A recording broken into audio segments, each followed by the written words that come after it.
A controversial cull of badgers to try to stop the spread of tuberculosis in English cattle has started. The pilot scheme in Somerset and Gloucestershire will see some 5,000 animals shot over 6 weeks.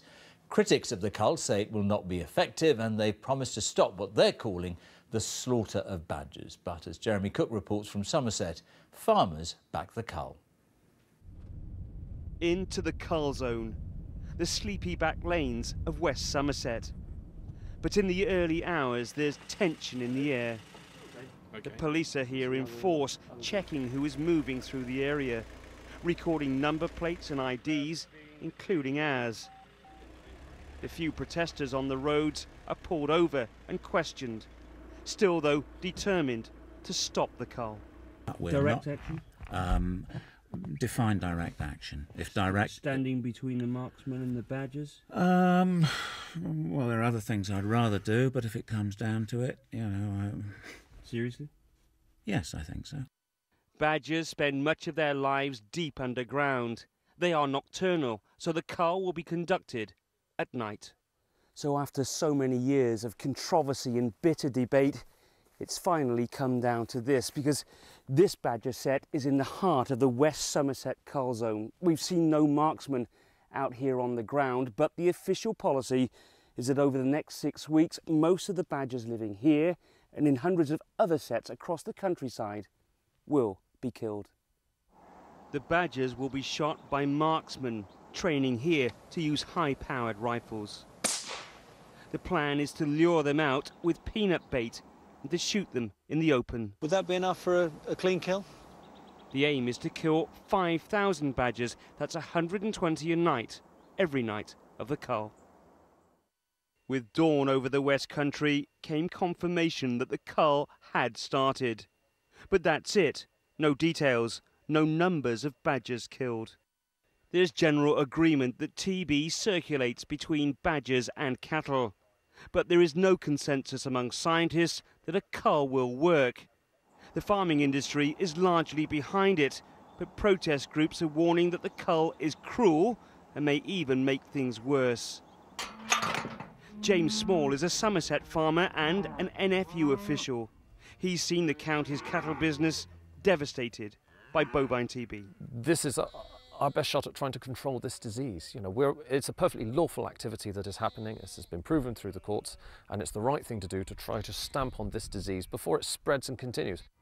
The pilot zone spread over 58 square miles. Their aim is to test the government's belief that the culls can be conducted safely, efficiently and humanely. Jeremy Cook, BBC News, West Somerset.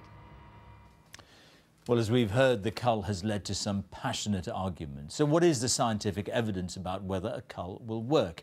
We've asked our science correspondent, Pallav Ghosh, to have a look. Pallav. Thank you, George.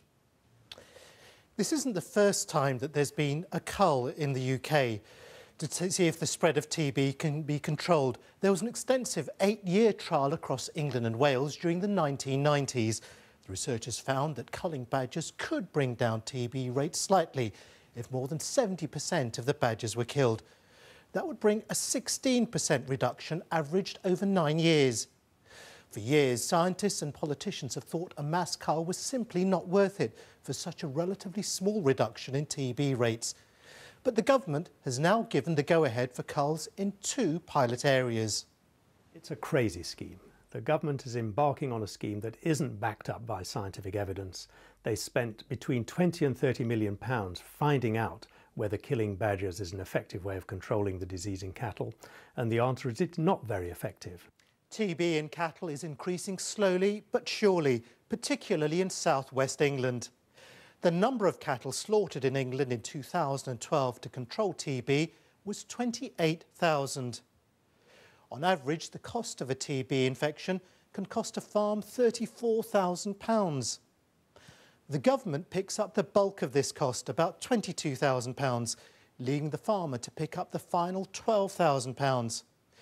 DEFRA estimates it'll cost farmers and the government a total of £1 billion over the next decade if no further action is taken. Sometimes you've got farming families that have been breeding cattle for generations. They've had closed herds, they've been trying to improve the livestock, and then the whole lot is taken away from them. We must start doing something. There is a vaccine to prevent badgers from being infected, but in England, the government feels it'll be too difficult to vaccinate enough badgers to have a significant effect. The Welsh and Northern Ireland assemblies, however, believe that it can have an impact and have opted for vaccination rather than culling. There is no problem with TB in cattle in Scotland. So the scientific consensus is clear. Mass culling could slow down the spread of TB slightly. Where people disagree is whether it's worth it. George. Palab, thanks very much. Thank you.